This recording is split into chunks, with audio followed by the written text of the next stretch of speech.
We're doing it. We're hanging in there by a little tiny thread. A small thread of Benadryl. Small thread of linked together cough drops. Well, we're here. We Hi. are here. Hello. Welcome to Haunted or Hoax. I'm Kristen. And I'm Jennifer. We both had a rough few weeks with the beginning of the year sickness, but we're back. We're here. We're good. We had to get it eventually. You know, we made it through 2020. We made it through 2021. Why not get it out of the way in 2022? Right. At least it's happening now and not later. But I did actually just go ahead and order my 4 free tests from the government, just in case, Why not? Always good to have around in the house if they're going to offer them for free. I like free things. So, yeah. I feel like when you got it, tests were just starting to fly off the shelves. yeah. When I got it, there were no tests anywhere. You were just out of luck and you had to wait for a long time. It was not fun. It was not fun.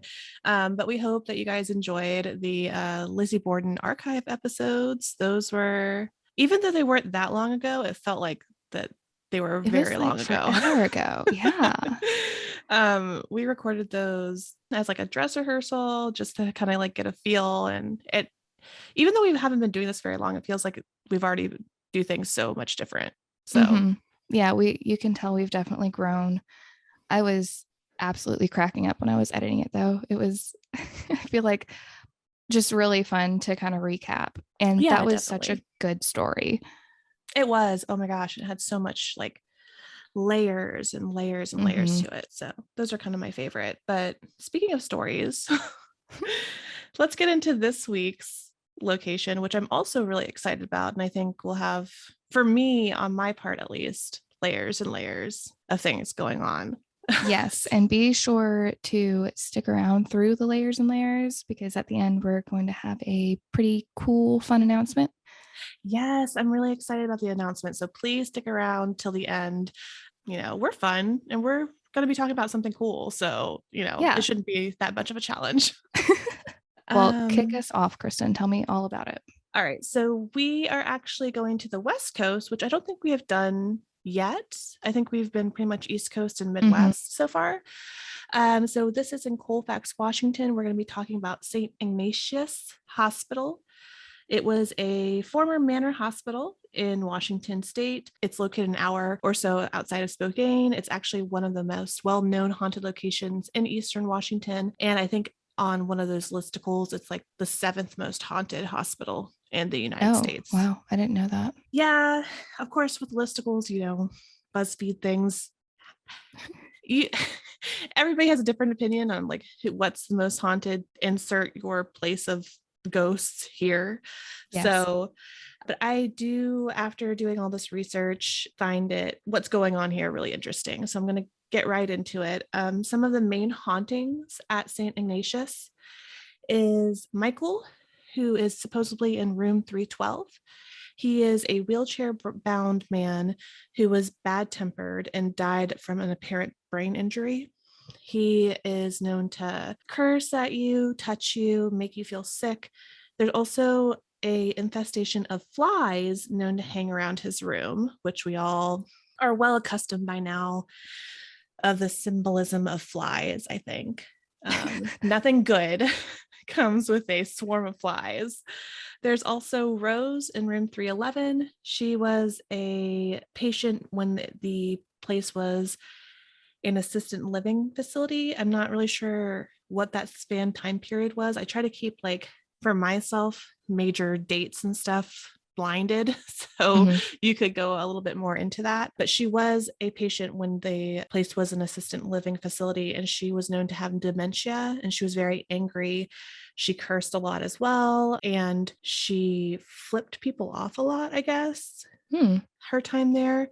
And people say that she's still lost and angry and confused in the afterlife, which makes me kind of really sad.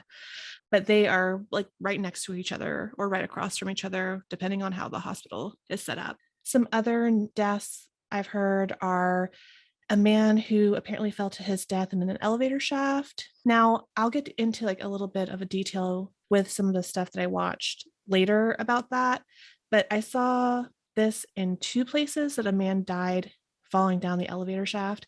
But then I saw an article in khqnews.com, which had a interview with Gregory, an executive director at the Downtown Association and works for nonprofits for Colfax City. And he said that that's not true. So I get conflicting information on whether somebody actually did die falling down the elevator or not. So maybe you'll be able to clear that up for me because I'm not really sure. Not a bit. I'm just Oh no. Okay, well then we'll have to go off of people's individual experiences. I found information about the elevator. Did it say when he fell through the elevator? So I got the main part of information for this on a paranormal lockdown investigation in 2017. It was season 2, episode 4. Valerie, who I'll talk about a little bit more soon, told Nick and Katrina that this was right after the hospital shut down for good. And the man, who I guess had dementia or was mentally unwell, thought he still lived there, and the building wasn't locked at this time. Like, it was shut down, but the doors were still unlocked. And apparently he wandered in and the elevator was already not operational, and he fell down all the way down to the morgue level and died. Valerie said he fell to the morgue? Yes. Well, or the floor that you could get access to the morgue. I see. I can go into that a little later. Yeah. So yeah, if you go into that a little later, I'll be grateful because, like I said, there's very like conflicting information. Some say it did happen, some say it didn't. So I haven't seen anything specifically in paranormal lockdown. They did have like a lot of like footsteps near the elevator banks and some voices that they captured near the elevators, but nothing specific like a name or anything. There's also reported multiple suicides at the hospital. I'm not sure if this was when there was assisted living facilities. I think that for the most part, St. Ignatius was doing mostly like medical operations and was housing a lot of influenza patients. So thousands of people died there from what everybody has said. But I don't know if it was housing a lot of mentally ill people where suicides were a common occurrence. And then the top floor is the nuns' quarters and is supposedly still haunted by something. The nuns, some people say, and then some people say darker spirits. I'm going to get into this a little bit later because I watched this YouTube video that was kind of like my jumping off point for this whole story because it really gripped my attention. It was Garrett Watt's video. He's a very popular YouTuber who makes a variety of content, but he's really into the paranormal. And he knows the current owners of St. Ignatius, and went in January 2020, and he got this photo, and then he went back last summer, and he is very, very afraid of going into the nuns' room. Like the last time he was there in January 2020, he did not go. And then afterwards, he kept having nightmares about the place. I'm not sure why, because in all of my other research, I don't have anything specific about nun spirits mistreating people. Like, it doesn't say the nuns were here and they bit me. Like, there's no apparition of like somebody in a habit. Like, there's no reports that I saw of like nuns mistreating patients. Maybe you found something. I like nuns personally.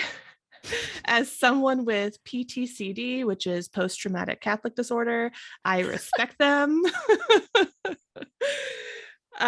My grandfather was best friends with a nun. Anyway, so I tend to like stay away from disparaging nuns and their spirits. So, but apparently it's a very active floor in the hospital. Going back to Garrett's video, I want to show you the pictures of the spirit that he got in January 2020, he tweeted this series of photos. And that's kind of what kicked off everybody wanting him to go back and do an actual investigation and doing a vlog. So that's what he did.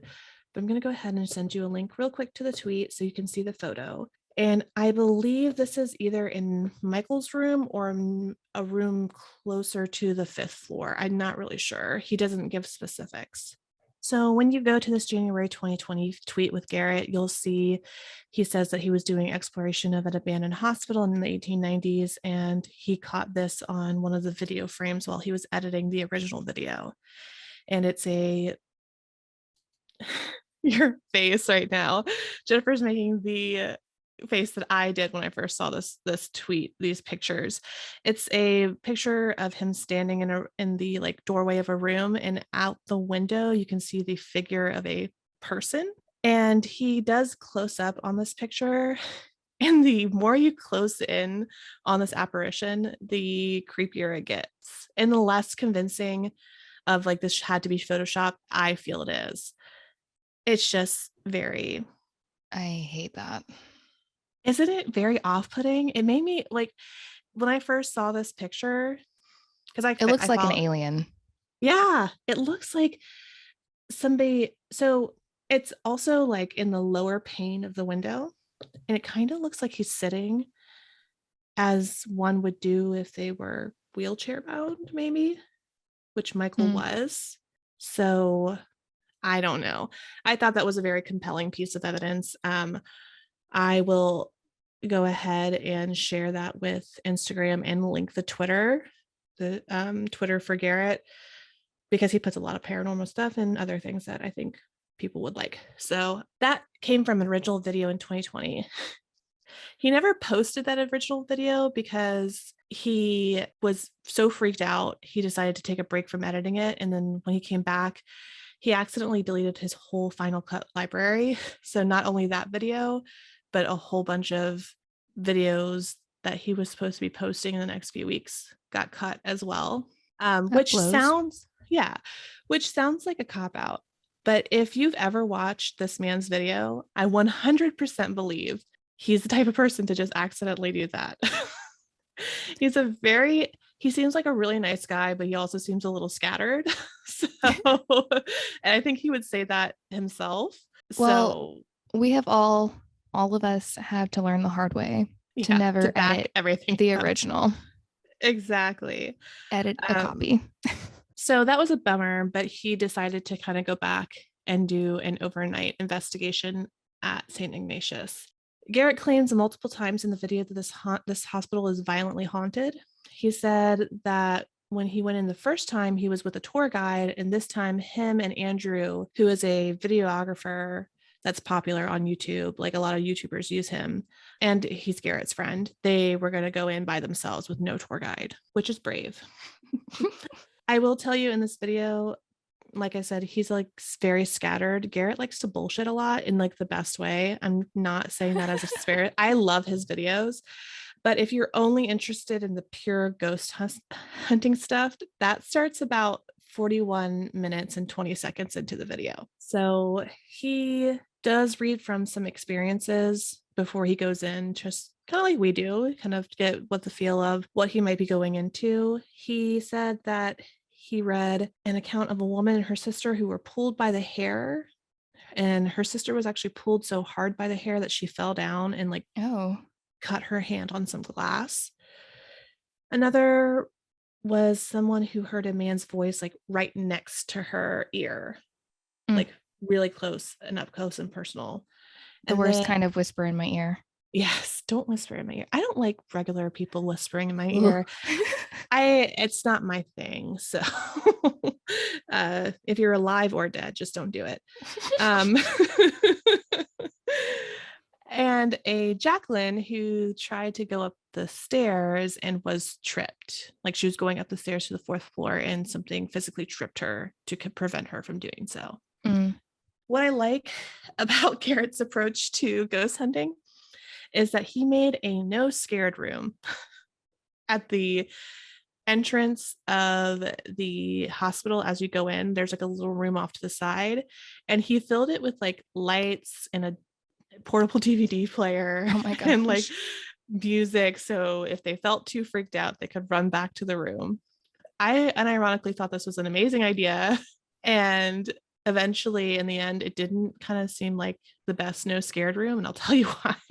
Oh, geez. But before they do go into and set up this no scared room, they kind of like are looking at the grounds and they see a cat. And Garrett said something that I actually didn't know. Apparently, cats are notorious for hanging around haunted locations and like to spend their time around that sort of energy. Did you know I that? didn't know that. Yeah, apparently like they like to hang around like graveyards, haunted houses, like haunted locations, like something that draws them to that. So Well, now it makes sense why you had so many cats at your old house. that's true. My house was haunted and we constantly got stray cats. So now we know the connection. So Valerie is, I guess, the contact for everyone who wants to come in and investigate this hospital. You actually reached out to her too to see if we could get some information on the hospital as well. What is her actual title? She's the director of the Historical Historical Society. Society. Okay. I just say that because she gave the keys over to Garrett and Andrew. She also was there to walk through with Zach Bagans and his crew in Ghost Adventures, and she also walked Nick and Katrina through for Paranormal Lockdown. So she's like the point of contact if you want to enter the hospital. She's got you. Through all her accounts and all her walkthroughs with each of these groups, she's been pretty consistent. She said she's heard things running down the hall. She's been kicked. She's heard voices crashing in rooms where like there would be really no access to like crash things around because they're so filled. This hospital is not very well kept. Obviously, it was shut down a while ago and people continue to break in. There was a lot of homeless people squatting there for a while, apparently. So there's a lot of debris, I would say. So she would say that people would hear like crashing from a room that like really wasn't accessible for people to get into and mess around with. In Ghost Adventures, she says that there is a dark thing that moved into the hospital and it was a black mass, like a swarm of bees. Ugh. Which at this point, through all of our cases, bees swarming has been a thing. We've heard sounds like bees, looks like bees swarming. There have been bee infestations. So I was wondering if bees were a sign of the demonic like flies are. Mm-hmm. I looked into it briefly.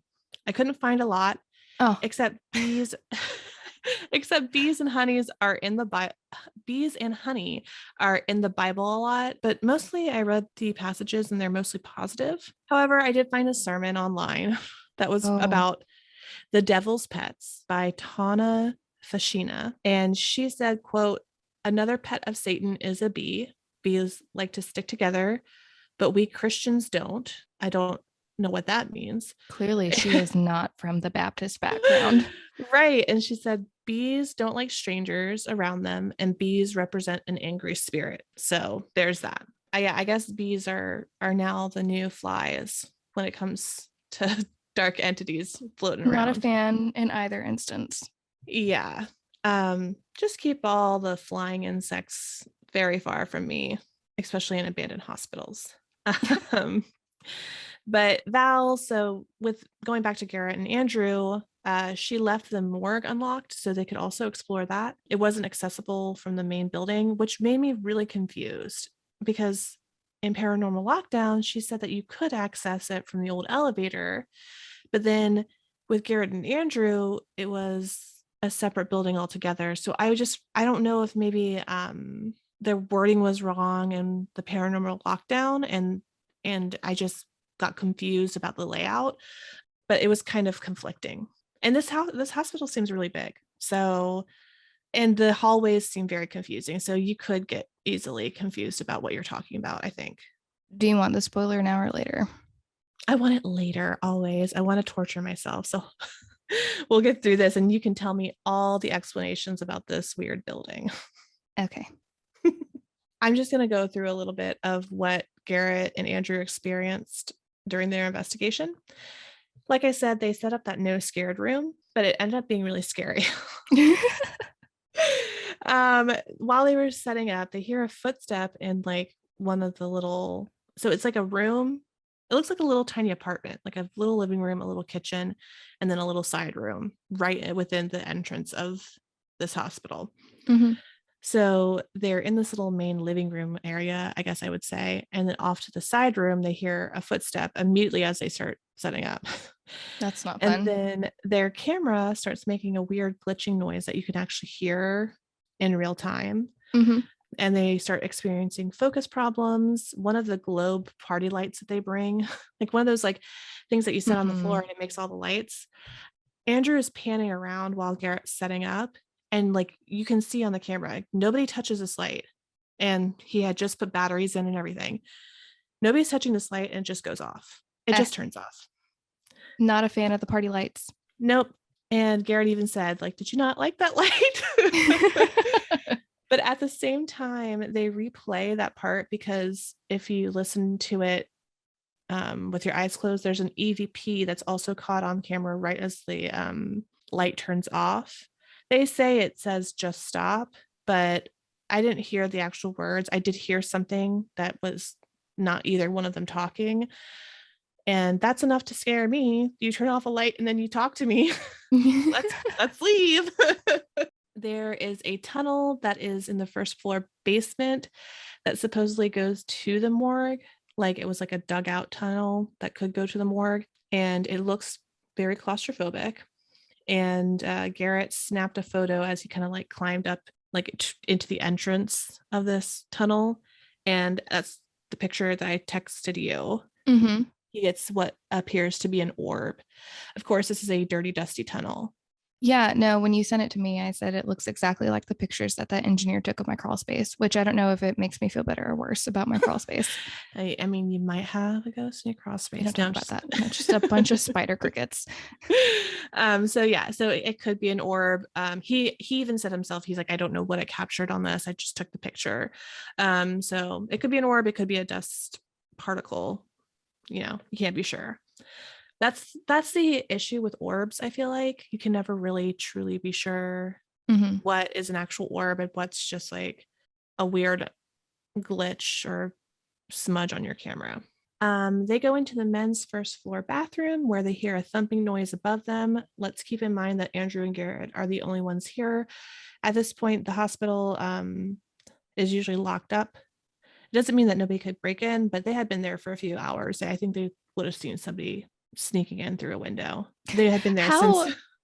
How awful would that be though if like Right. you don't know another set of people are there and you're just the entire night consistently freaking each other out. Yes. That's like the worst game of manhunt ever. The um kind that you don't know you're playing. right, exactly. Surprise manhunt game. No, but that would have been really bad. But they are alone for all intents and purposes of this episode. So they hear a thumping noise above them, which is scary if somebody is on the floor above you thumping and you're supposedly alone. And then Andrew, again, you hear this like glitching thing, this glitching like gear turning noises coming from his camera.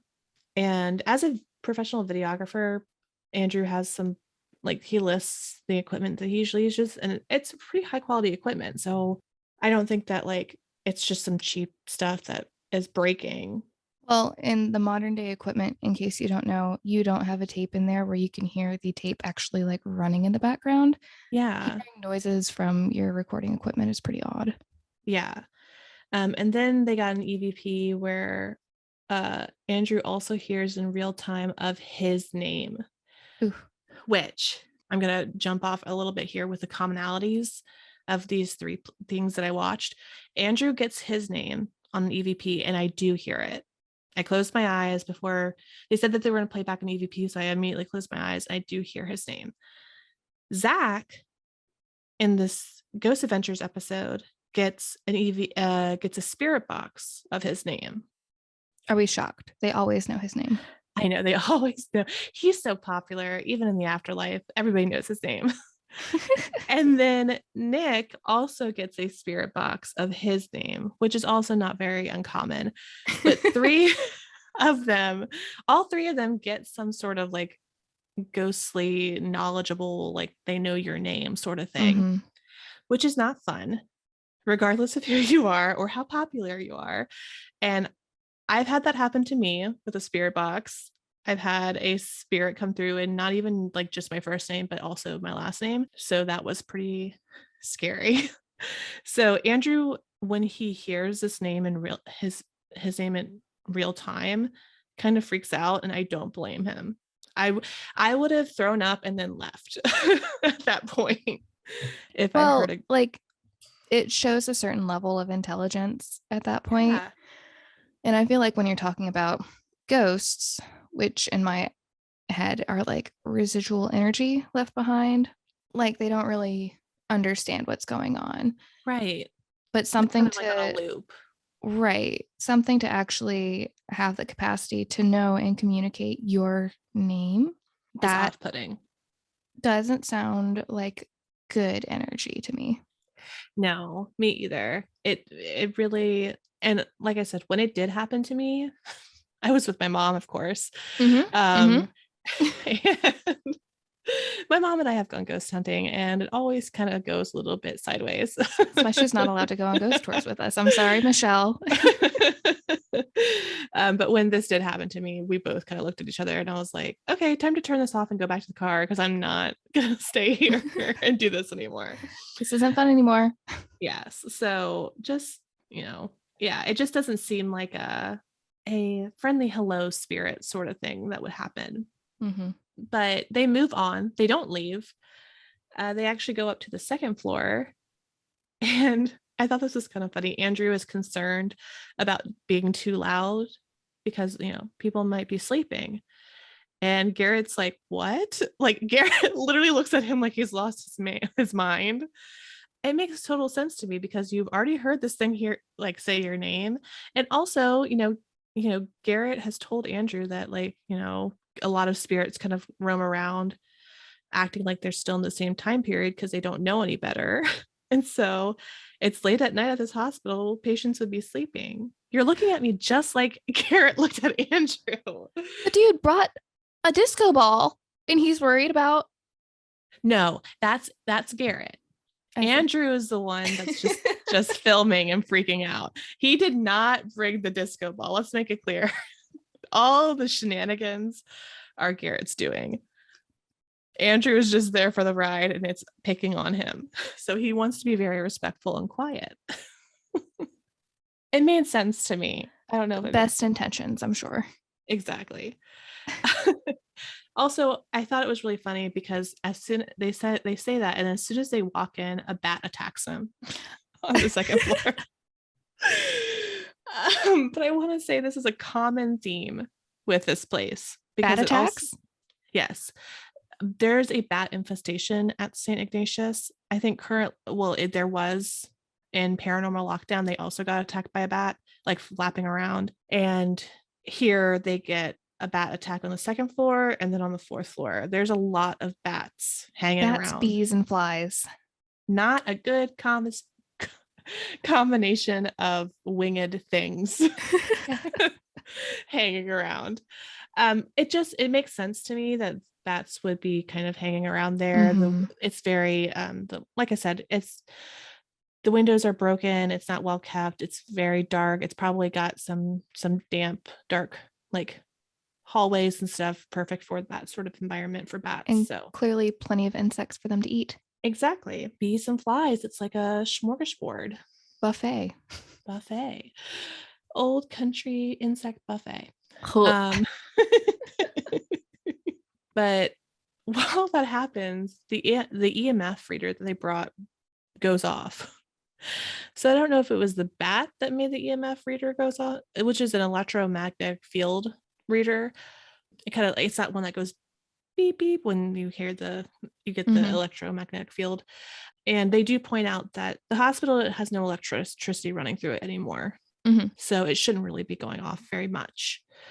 But they do get the EMF going off as they're freaking out about this bat. I don't know. Do bats carry electromagnetic fields? I think we all do, right? I was about to say, maybe they all just created a lot of energy during the freak out. Exactly. I don't know. I don't think that's how that works, but I don't know how science works. You'd have to ask my husband. I was about to say, ask the doctor in your house. I don't feel like getting up and asking him. I'll ask him later. They also get an EVP on the second floor of a low grumble. If you want to see some timestamps of things that I heard, like the growl and a faint exhale, I actually, the first time I watched this video, I went and commented and timestamped everything that I heard. So you can go and do that. You are so nice. So, I was up at like 1 o'clock in the morning when I was originally watching that video, scaring the shit out of myself. So you can enjoy me freaking out in the comments. On the third floor, that's where the 2020 picture was taken, on the 3rd floor, I think. That's where Garrett says he recalls taking the picture. On that floor, they look down the hallway with no lights on, and it looks like somebody like lighting up a lighter all the way at the other end of the hallway. Like a flash of light. It's very brief because they're like, oh, let's see how dark it is with no lights on, just to give you how creepy it is to be here at night. And they do that, and then they like pan the hallway, and it looks like a little like burst of light at the very end of the hallway. And it's very weird. I don't know, like they can't explain it. There's no electricity in the building. So I slowed it down, and I still couldn't really explain why. Combustion. Yeah.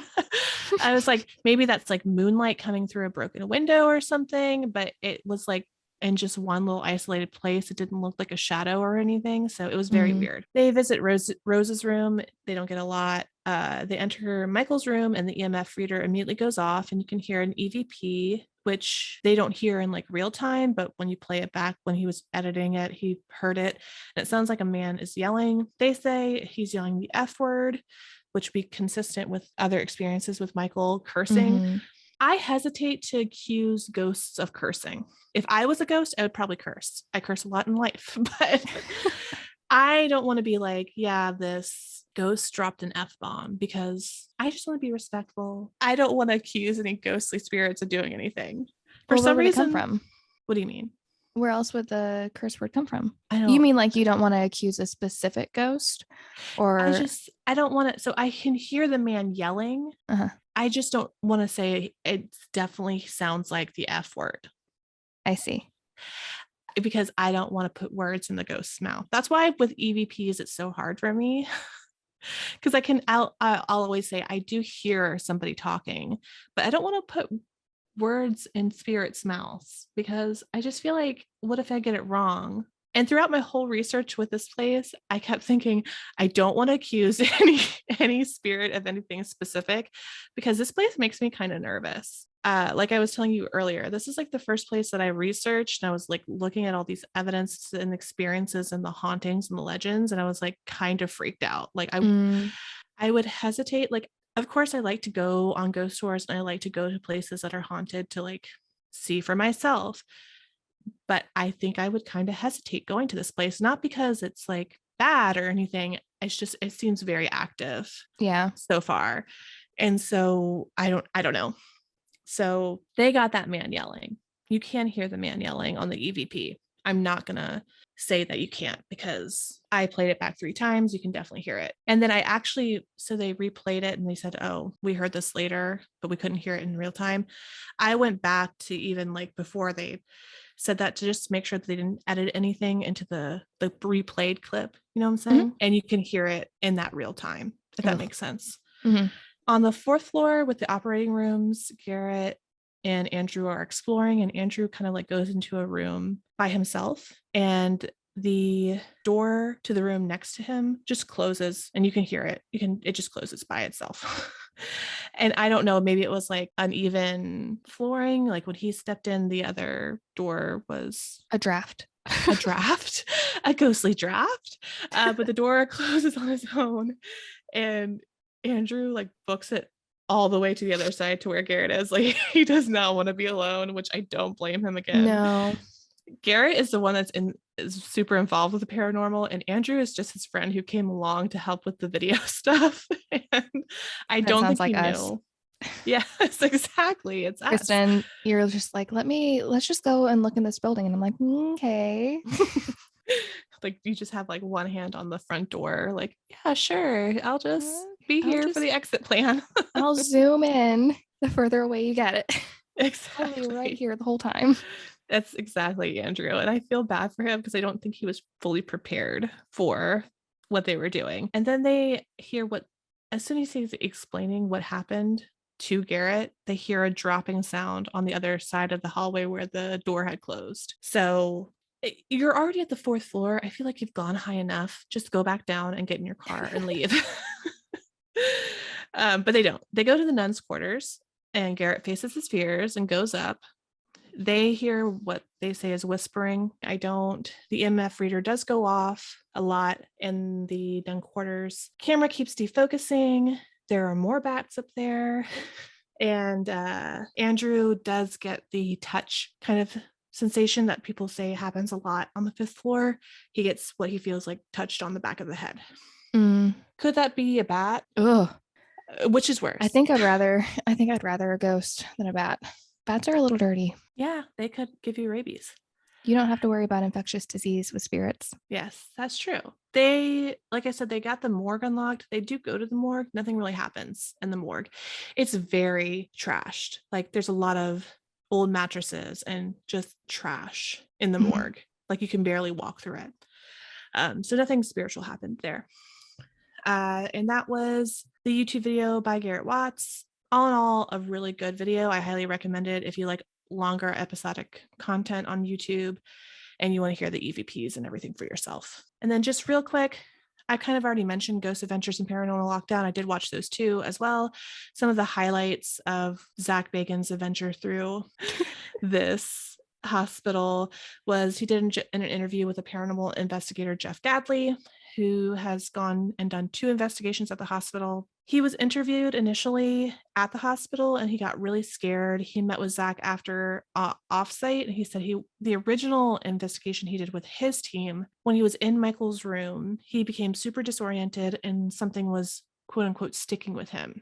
Of course, Zach says this also happened to him when they did their initial walkthrough.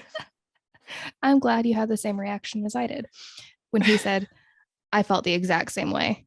Of course you did. Of course you did. You know, because none of your paranormal experiences are unique and special because they've all happened to Zach before. But this man, Jeff, said he blacked out and he couldn't stand for a while during that initial investigation. So when he went back to the hospital to interview for the show, they were walking towards Michael's room and he at first wasn't going to go in because he promised Michael he wouldn't. But then he did, and he was reenacting his first occurrence, and he leaned down, like kneeled down. He couldn't get back up. He was like feeling a lot of anxiety and very angry. And then on the way home, he had a friend who was driving with him, and he said he felt like he wanted to crush the skull of his friend, and expressed that when his friend suggested he say a prayer to get these feelings away, Jeff couldn't remember the prayer, which is another sign of like potential demons trying to possess you. You can't remember the Lord's Prayer. That's a common thing if you watch any scary movies or The Exorcist or anything. Along with the flies. Yes, along with the flies. Flies and forgetfulness. I mean, maybe I'm possessed by a demon. No. No. You just have COVID. That's fine. That's true. He was very emotional and I really felt bad for this man because he seemed genuinely scared. Yeah. He was also very sweaty. Not a judgment, just an observation. Could say something to his nerves. He was just a mess. I would also like to say in this episode, the very beginning of the investigation, Zach says they're going to stick together and no one is going to go anywhere alone. I'd like to make that very clear. Anyway, they don't do that. During this investigation, they go into one of the operating rooms and Zach gets a shroud of cold energy over him, like it's holding him like a freezing jacket boa constrictor, is what they said. And Billy also experiences this. Okay. So they've already had like the EVPs. Like I said earlier, they've had their own experiences. They've been touched in the nun's room as well. And Zach and Billy get this like freezing cloud shroud of like energy that makes them feel very angry and anxiety and sick. And then Aaron kind of like calls them out for it because he's like, well, you kind of like provoked them. Like Aaron basically says it how it is. And I think that Zach and Billy got a little bit mad because that's when Zach was like, okay, go in there by yourself. Like, I want you to go in there by yourself. And Aaron again calls him out. He's like, you said we were not going to do this. And Zach was like, it's just an experiment. And I think it's really because he was pissed because Aaron kind of just said, hey, you guys kind of invited this thing to touch you. And now you're kind of freaking out because it touched you. Right. But he doesn't really get anything. He just feels really sick and ill, which I think is very common for this space. I want to say not only just because of spirits, but because, again, this place is not currently well kept. They're trying to change that now. But if you're running around in this like very dusty, dirty, potentially moldy hospital, Probably moldy. Yeah. And with all the upgrades, like the only upgrades that happened were like in the 60s. So you got asbestos in there. You probably have lead paint that's deteriorating. Like, not a good place to just be running around. Exactly. And so I think that you would feel sick after a few hours anyway. Zach experiences lower back soreness and bone pain, and he has a bruise that appears on him, which he says is attributed to a demon trying to possess him. We didn't see. Zach could potentially have run into something off camera. Do we Tripped forget over a cord. Do we forget that he's kind of clumsy? I mean, I don't know, but he has back pain. But I did think that was interesting because Nick also gets back pain in his episode of Paranormal Lockdown. So maybe there is a ghost or spirit who had some sort of back pain who's trying to convey that to them. Mm-hmm. It might not necessarily be a demon. Zach and Aaron also capture a white misty entity in a full spectrum photo session. It does look like a person. They do take a control photo. It's not a very good control photo. It's at a different angle and it's after the fact.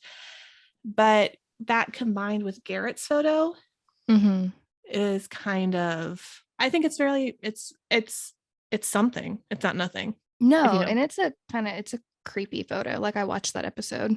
Yeah. It's an off-putting photo, just like the one that Garrett took. So people are getting some full body apparitions on film, which I appreciate. And last but not least, in Paranormal Lockdown, they do get an EVP during a session with the name Rich.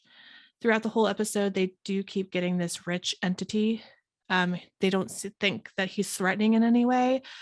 And when they mention it to Valerie at the end, when she's coming to meet them at the end of their investigation, she does confirm that there was a Richard that was a patient that used to live at the assisted living facility. He was in the Special Olympics and he died there on the third floor of, I'm guessing, natural causes. She even brings like a Colfax Gazette article with his picture. So I'm gonna add him to the potential legend ghosts because they did get this EVP of the name Rich. They did run into him a few times in their investigation, and she kind of confirmed there was a Richard. So interesting. Yeah. And that's kind of like all I have. I know it's just a lot. That little bit. I'm sorry it was so long, but like I said, there's a huge amount of experiences. There's a whole bunch more that I've not even included, and the legends surrounding this place are kind of like really widespreading. Like, they have names, but like they're doing a whole bunch of different things. So yeah, I wanted to get as much of them into this as I could to give you like a full picture. No, it was good. It was super interesting, and the fact that it wasn't everything just goes to show how crazy this place is. Yeah, and I can't wait to hear about the history and kind of like what happened in real life. I cannot wait to tell you about real life. Oh, good, because I don't like to live there very often, so I like to hear about it. We'll take a quick break and be right back. Yes.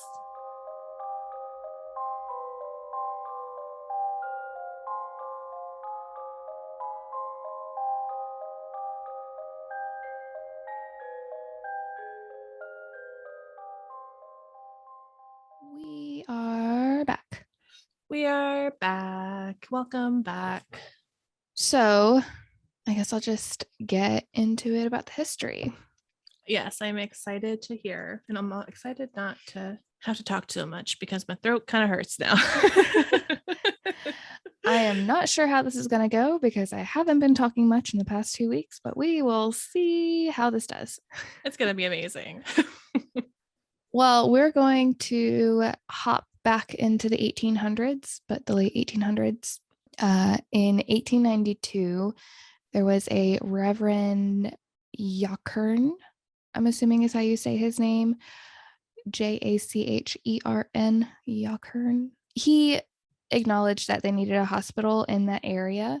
Mm. So, since religious orders rely on private donors and sponsors to build all of their facilities, they kind of let the area know, hey, we want to build a hospital. Who wants it? You have to pay for it, but we'll run it. So Colfax, Pullman, and Paulus, uh, city all made offers. Colfax ended up winning, and their offer was free water, land, and an interest-free loan of $3,000 from the county, and then $5,000 from the Chamber of Commerce. So the Chamber of Commerce has been heavily involved with this hospital since the beginning of time. Yeah. The cornerstone was laid on January 25th. Happy birthday, Shayna. 1893. Oh, happy birthday, Shayna. A little bit before she was born, 1893. Oh, so yeah, just a few years. And then construction started the same year, April 17th. But while the hospital was being built, they actually still had three sisters, the Sisters of Charity, came in on train, and they provided care in a wooden building that was on site. Oh, cool. That wooden building is still standing. If you get on to the Instagram for St. Ignatius, the current owner, Austin, actually shows the building. You can't go in it right now because everything is falling apart and it is not safe. But he does confirm the building is still standing. Honestly, it looks like an old shed. So you see it? Yeah, it's cool. Yeah. Well, yeah, it looks kind of like the old barns on my grandfather's property. So yeah, I wouldn't go. From experience with those things, I wouldn't go in there right now. But it's amazing. It's still standing. Yeah, for real. So in that little wooden building, the first month they cared for a whopping 10 patients. Wow. Some personalized care there. And then by the end of the year, a whole 62 patients were cared for. In that little tiny building. Well, like collectively, not at one time. Oh, okay. Everybody come in. Don't touch anybody, you're all sick. And just as like a fun fact, the first patient that they ever treated was treated for pneumonia. Wow. Nothing has changed. Nothing has changed. We're just going in a time loop. Construction was completed in 1894, which is pretty quick, and it was supervised by 70-year-old Mother Joseph from the Sisters of Providence in Montreal, who was an architect by trade. I thought that was super cool. That's amazing. Yeah. She actually helped supervise and build a lot of hospitals in Washington. It's just super neat. Yeah. A mother who's an architect. They can do anything. They can. They really can.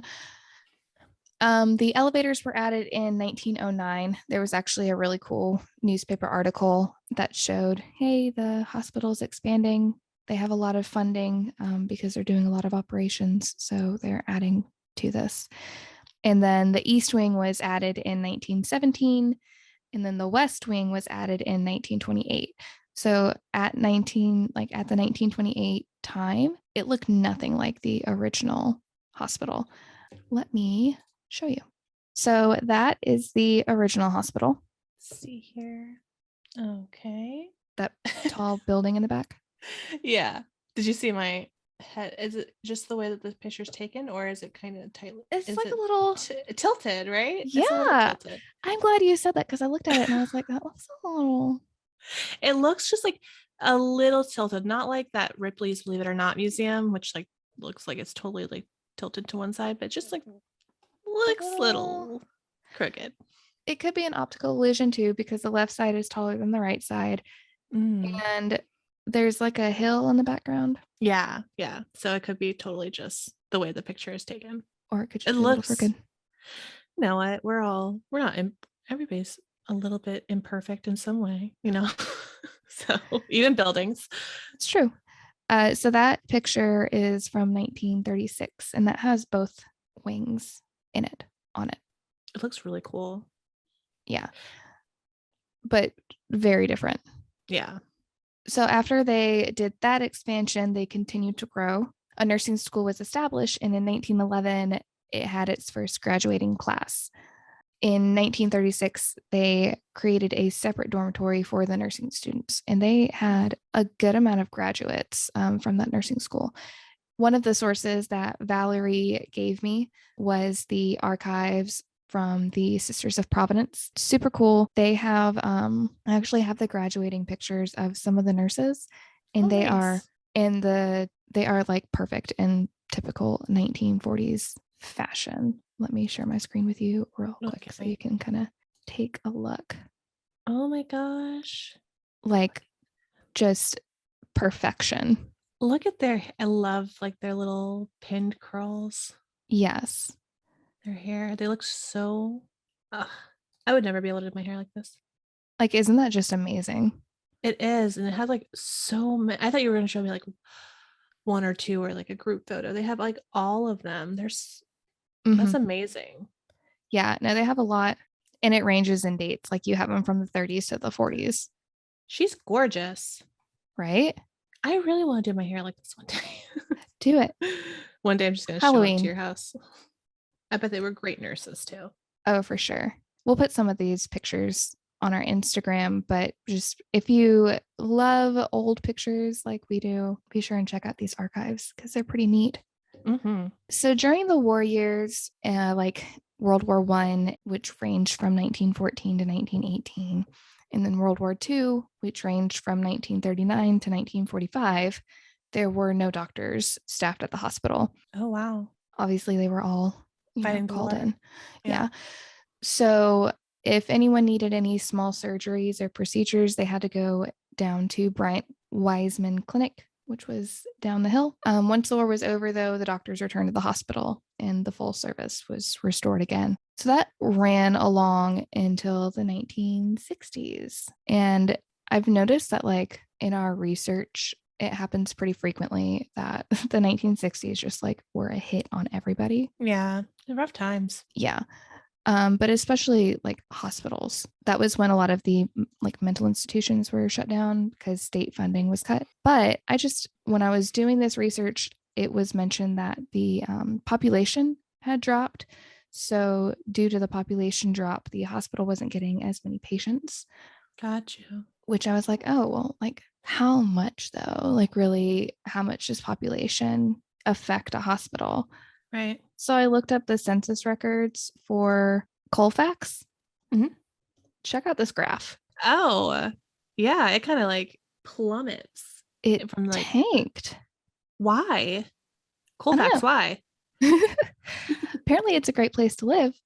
Yeah. Um, but it's kind of, I mean, maybe like the end of the war, everybody got back and they're like, let's like move, better ourselves, like start a new type thing. Live Maybe. somewhere that doesn't rain so much. I don't know. Uh, There's less vampires. No, that's, yeah. nice. But yeah, no, in the 1950s, they had a population of about 3,000. Mhm. By the 1970s, it had dropped down to 2.7. And even now, it still hasn't recovered from that drop. Like 2021, they had 2.8 thousand people in the city, Wow. like That's just so weird to 2,800. me. Yeah. That's like not a lot at all. No, That, that and like from 1960 to that, just go up like what? don't ask me to do math. I can't do math. That's not That's nice. mean to us. But that's not like a significant rise either. Mm-mm, So, no. Well, it says the growth since 2020 is a negative 1.2% what is going growth. on, Colfax? I mean, it's an old city. I did look at houses because I'm just a weirdo like that, and I found a really cute 1920s Art Deco house for sale that was like moderately priced. Um, but I like did a view through the street, and it looked like a cute little town. So I don't know. It was just I was not expecting a drop that significant when I looked at the graph. Yeah, definitely. But no, it did drop. So it makes sense. With that big drop in population, there was a threat to be shut down by the state due to lack of funding. Mhm. And so the building was sold in 1968. And in response to that, a new facility was built and completed in 1970. Roy McDonald turned the building into a state licensed adult boarding facility, Mhm. according to the Spokane Chronicle in an article from 1991. Mhm. It was called St. Ignatius Manor, and most residents were mental health clients or developmentally disabled. The building operated like that until shortly after Mr. McDonald died in October of 2003, which point it shut down. Right. It wasn't shut down due to his death. It seems like it was shut down due to the building not being upkept. There was an interview with a retired police chief, Barney Buckley, which could not be a better police chief Yeah, no, name. that's a perfect police chief name. Mm-hmm. He said that the building had actually started to deteriorate a few years beforehand. He said that the building's last leg began when one of the boilers in the building overheated. Mm. It was replaced, but the new boiler stopped working and the pipes on the fourth floor froze. And one of the pipes burst the sprinkler system. He said that the water leak was first noticed when water began spilling out of the fourth story windows of the building. Oh my gosh. He said the few residents who were still in the building were on the first floor and had to be rushed out of the building by police and firefighters. Mm.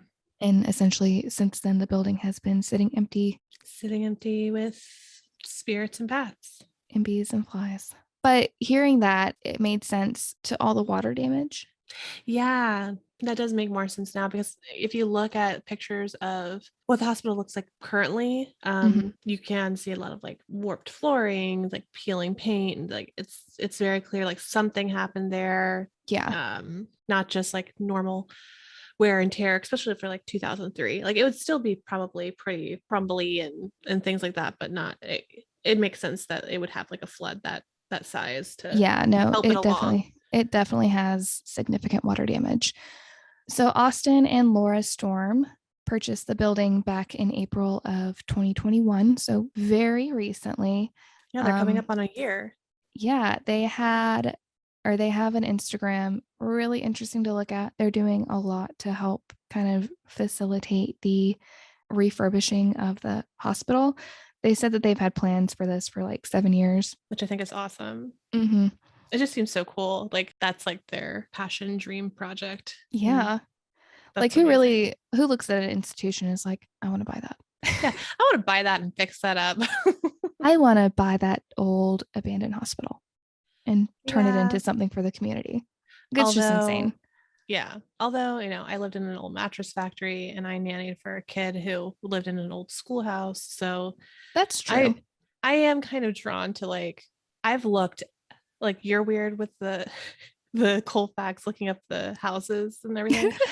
I've looked up like old schools and churches in my area for sale to see if I could move into one because it just seems so cool. I love the idea of repurposing something for that. Like Yeah. turning in something that is falling apart, turning it into something that the community can use that it Yeah, actually needs.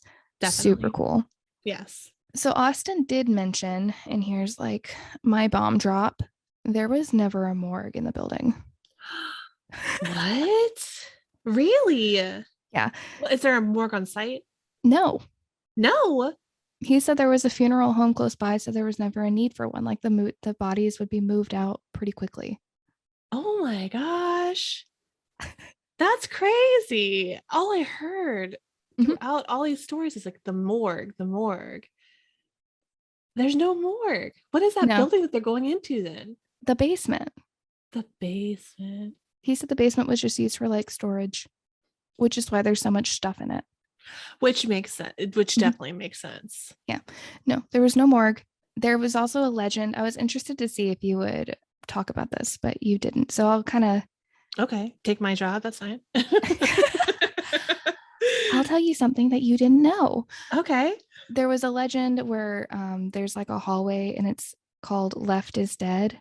Yes, yeah, the tour guides like talk about it a lot. I did see that, but it was kind of confusing and I had all this other stuff and I was like, I don't understand. Essentially, the legend goes if you were taken to the left when you came into the emergency room, you were going to die. Oh, Like it went to the morgue, but there was no got you. morgue. So where did it go? To just a So I'm regular operating thinking, room? well, they said the left would be where they took the people who weren't going to make it, like Mm, their injuries were too severe or something. So it really could have been like you take people with bad injuries to the left and they go to a certain operating room, like essentially a trauma area. right, And obviously, the people with the more severe injuries have a smaller chance of actually making it. So there right. could have been like some sort of premise behind the thought, but it's not like they took you to the left and just like set you up in a morgue and let you die. Yeah, it's kind of like that legend.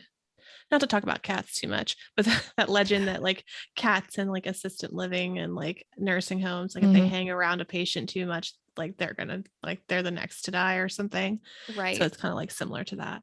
Mm-hmm. So I thought that was interesting. He said that he's like, I know a lot of people like to say that there was a morgue here for ghost reasons, and I don't have anything against that if they want to have that thought process, but there's no morgue here. Yeah, and I also think it's very cool how the storms have been very just embracing towards Mhm. like the haunted like history, like the haunted stuff. They're like, we're not going to deny it. We'd be Right. essentially stupid to deny it. That's, I Right. think is what they said in an interview. So I think that's just cool that they're kind of embracing it and they're letting people have their own experiences. Mm-hmm. But they are talking about, having ghost tours. Like they had ghost tours back in October to kind of raise some funding.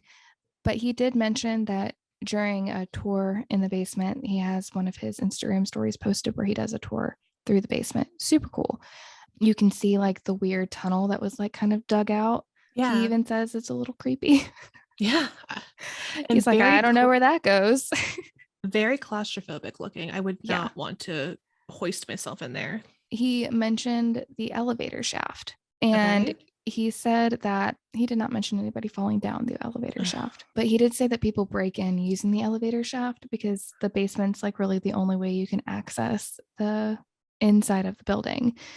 And they go down that weird, creepy tunnel to the end where the elevator shaft is, climb up this rickety ass old wooden ladder No, to get inside.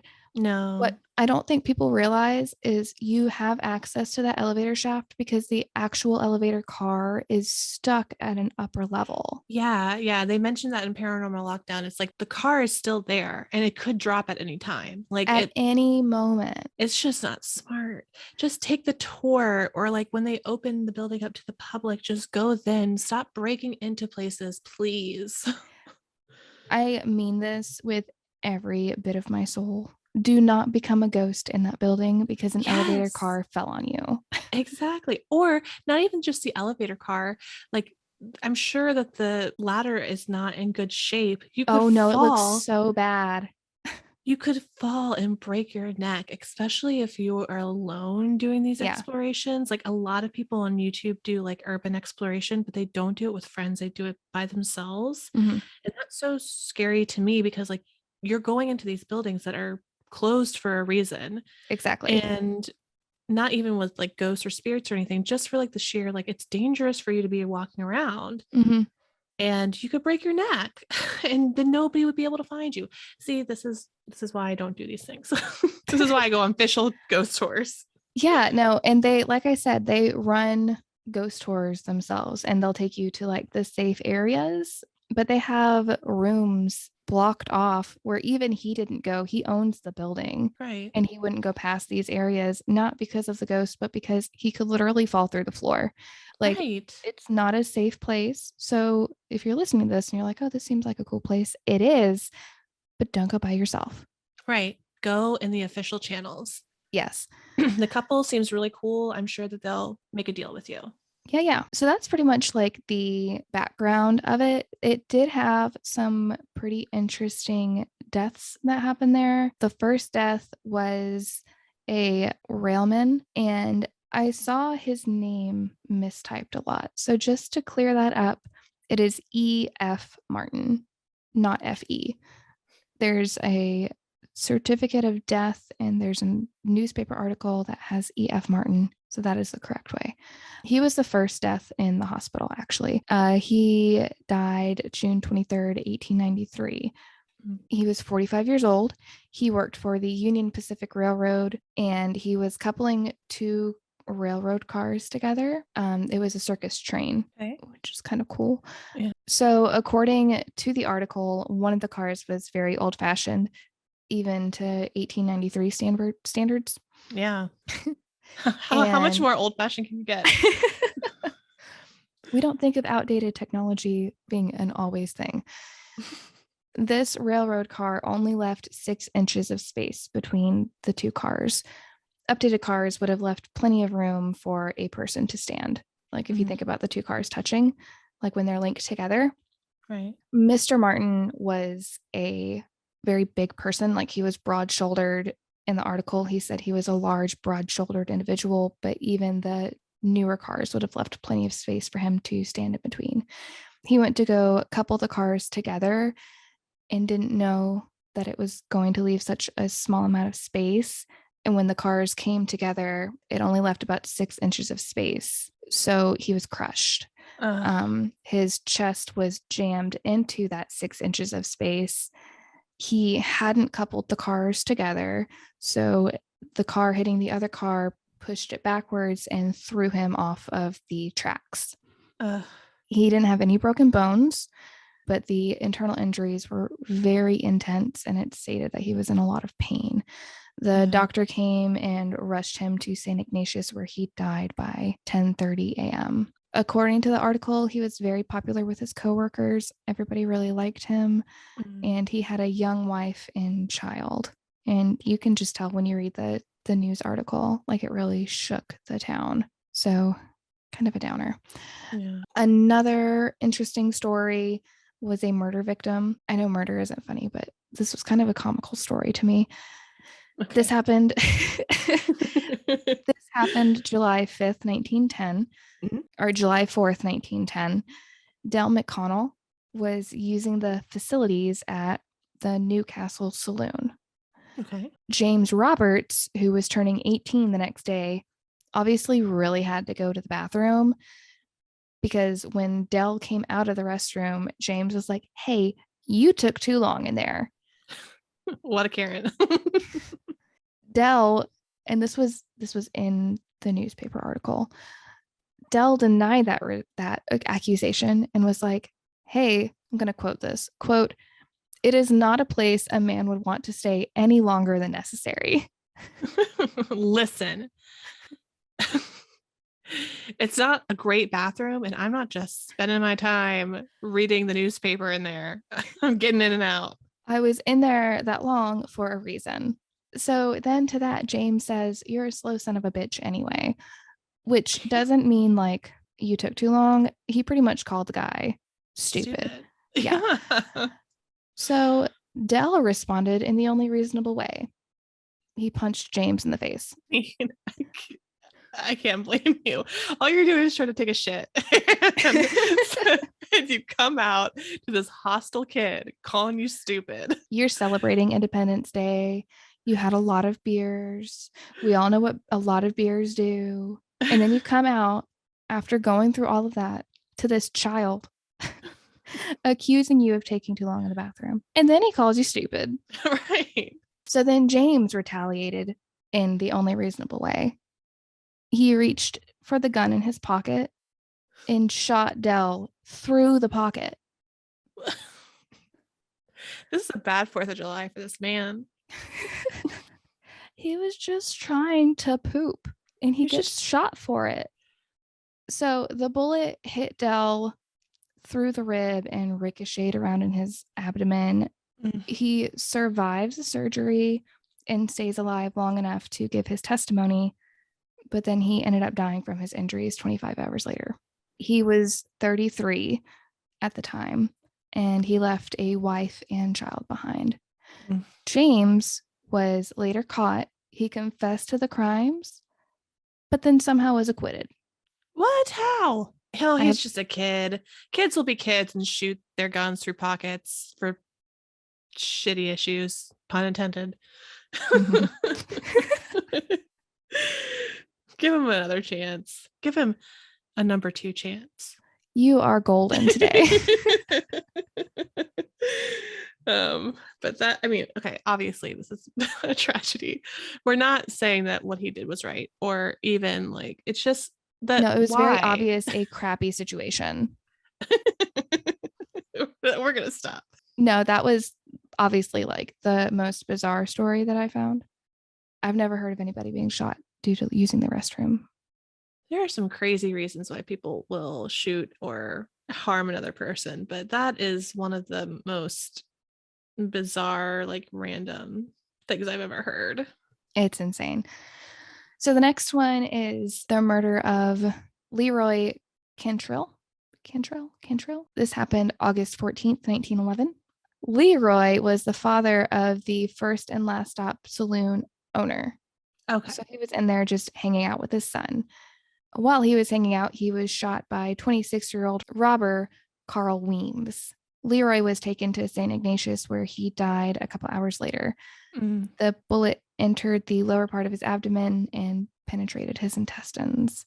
He was 55 years old, as reported in the Colfax Gazette.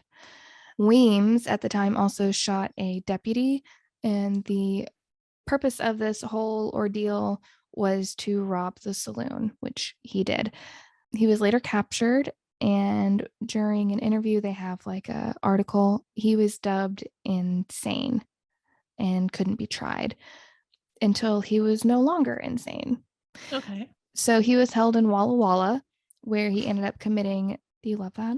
I just love that. Walla Walla, Washington. That's it. He was held there until he ended up committing suicide a year later by hanging himself. The weird thing is, in the article, it was mentioned that another inmate had committed suicide several months earlier in the same cell. Really? Isn't that weird? That is weird. But this isn't about Walla Walla, so we will leave that up to speculation. The last one is a little sad, but the newspaper headline definitely got me. This is a suicide victim. Okay. His name is Walter Kretzer, and this happened April 20th, 1919. Okay. This is a little vulgar, so there's your warning. The newspaper headline read, Walter Kretzer, insane on religion, blows out his brains. Oh my God. Who is writing these articles? Thanks, Colfax Gazette. Colfax, maybe people are moving away because they don't want their death to be the next wacky Can you imagine headline. reading that while you're just like chowing down on your cornflakes? Like, right. Like, honey, the newspaper's here. Like, let me set it up by your eggs. Also, this man blew his brains out. Happy Monday. Yeah. It's just insane to me. But Walter shot himself with a 22 and actually survived until he passed later at the hospital. He had told a neighbor earlier in the week that he had the power to control the clouds, rains, and crops. And he was also under the impression that the world was coming to an end. He was a teacher in Oregon at one time, but he had moved in with his brother onto their ranch, at which point it seems that his mental health had kind of started to decline. And clearly he didn't get help for that. So yeah, that was kind of the notable deaths. There were a couple of others that were mentioned, but I just kind of picked my, I guess, favorites. Is favorite's a good term? Just the most notable ones, but you didn't see anything in there about a Michael or a Rose. No. But they didn't have a lot of information about the institution. It was, the institution I said was called St. Ignatius Manor Incorporated.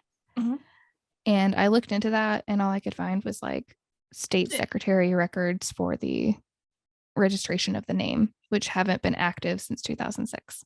Gotcha.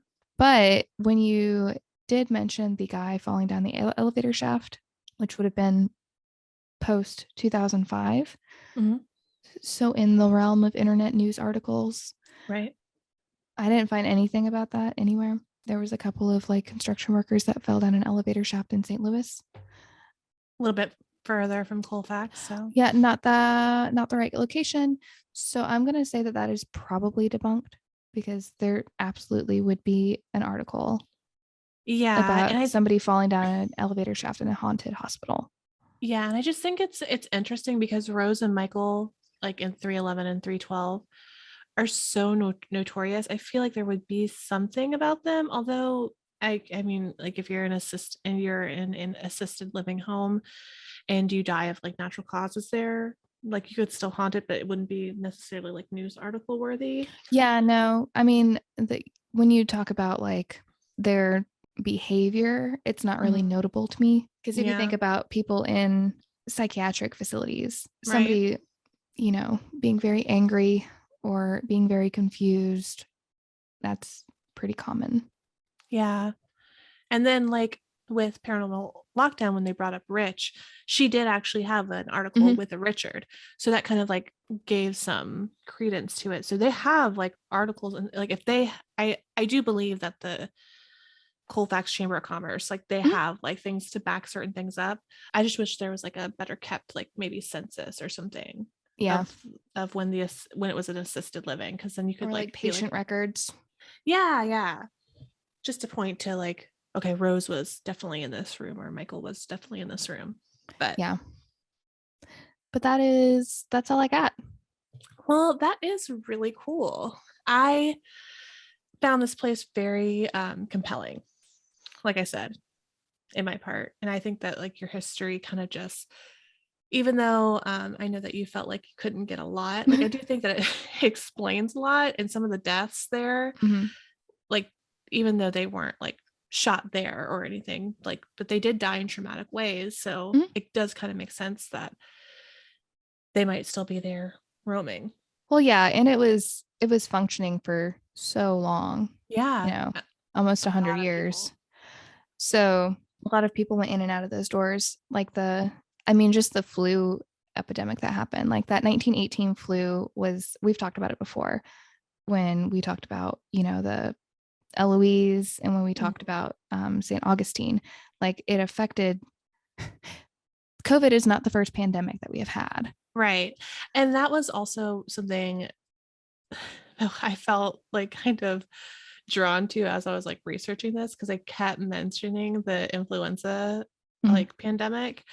And I was like, man, it really just does feel like we've come full circle with COVID. Like we're just like living the same thing that they were living through, Yeah. essentially. Yeah. So It's kind of crazy. But yeah, no, I definitely would say haunted.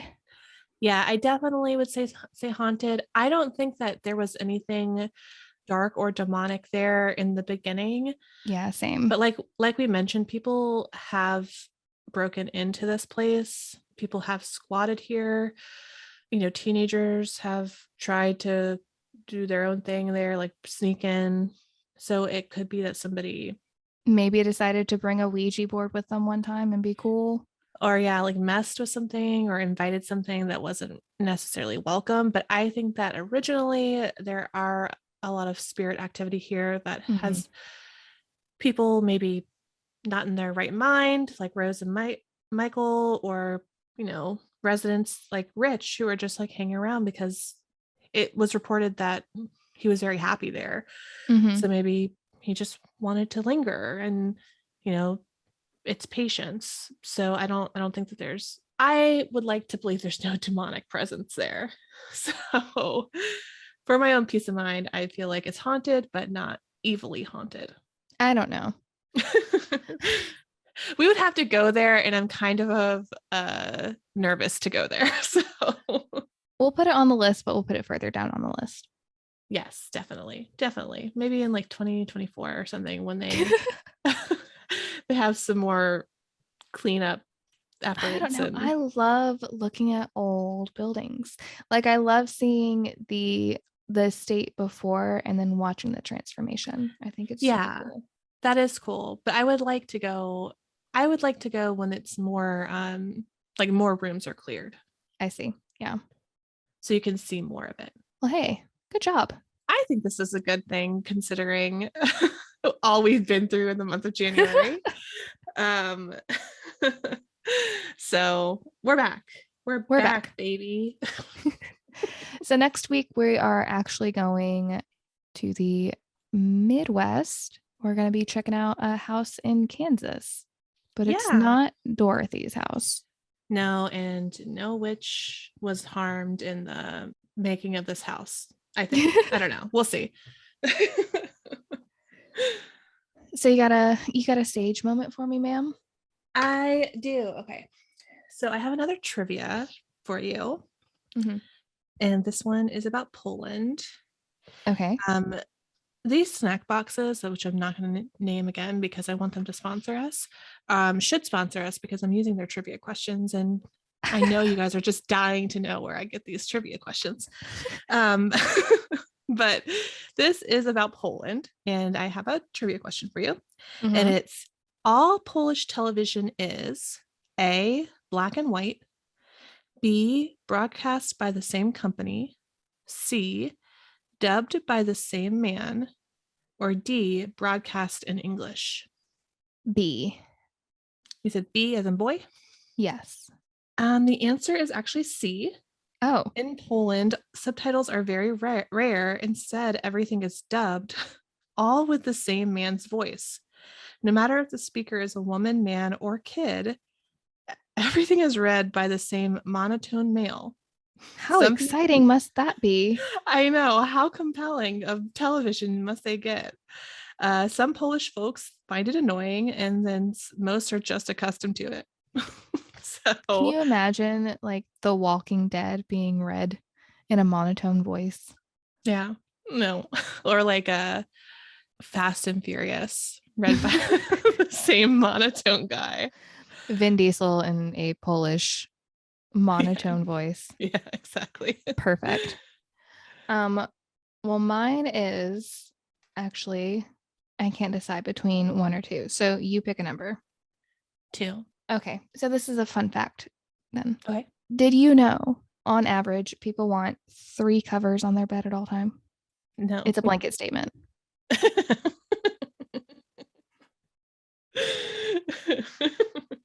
I was like, where is this going to go? What kind of like blanket burrito thing is this going to be? No blanket burrito, only blanket statements. Even though I fall under that blanket statement, I have to have a minimum of 3 covers on my bed at all times. Oh, I only have one cover on my bed. Really? Yeah, just my duvet. I mean, I have my sheet, my like sheet, but Like like I I have have I have the the fitted sheet, right. and then I just have my duvet. That's how Joe used to sleep on his bed when we first started dating. And it drove me nuts. Like I have to have a sheet and then a blanket and then the comforter. No, I get too hot. So I get too hot during the Never, night. never So, have that issue. I'm always cold. well, to each his own. It's true. You don't fall in that blanket statement. I don't fall on the blanket statement. um, So we want to hear all about your ghost stories, where you've been, where you'd like us to cover next, all of it. Any suggestions we will take. If you want to reach out to us, you can do that by emailing hauntedorhoaxpod@gmail.com, or you can DM us on any of our social medias. yeah, and you can DM us, and don't forget to follow us on Instagram at Haunted or Hoax Pod, the Twitter at H4H Pod, and Facebook at Haunted or Hoax. We do all of our pictures for the episode on our social media. We are active on social media, so if you have a DM of a suggestion or anything and you don't want to email, you'll get a response. I promise. Yes. So, And also be sure and rate, review, and subscribe on Apple Podcast. We have some pretty fun news that we have been hinting at, and here is the big announcement. We are kicking off a contest for reviews specifically on Apple Podcast. We're very excited to announce that we're partnering with the Scaredy Cat Candle Company. Maxie was absolutely awesome and created a special candle just for us. And we have called it Sage Moment. And we would love to share that with you. So, to enter the contest, all you have to do is just leave us a review on Apple. You don't have to be nice about it. We would love it if you were. Just an honest review, whatever you want to say, however you want to say it, just review us on Apple. It helps us a lot, and you can win something really special. Yeah, we will be announcing the winner March 1st. So we're giving y'all just a little bit, and we're super excited about this. The candle, Kristen says, smells fantastic. Oh yeah, I got the candles recently. I was ripping the box apart. I was so excited to get them.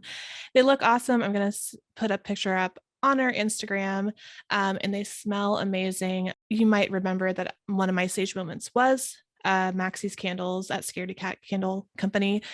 They're really well made. They burn beautifully. They just pull together the whole aesthetic of a room. And she creates some really nice, interesting scents and has like really cool concepts. I could not recommend them enough. And I want to give this candle to someone who's going to appreciate it. So I want you to review because I'm really excited about it. Yes. So be sure and do that. And we will talk to y'all soon. Yep, we'll talk to you soon, and we'll be stronger and healthier than ever. Let's hope so. God, please. All right. Well, bye. Bye.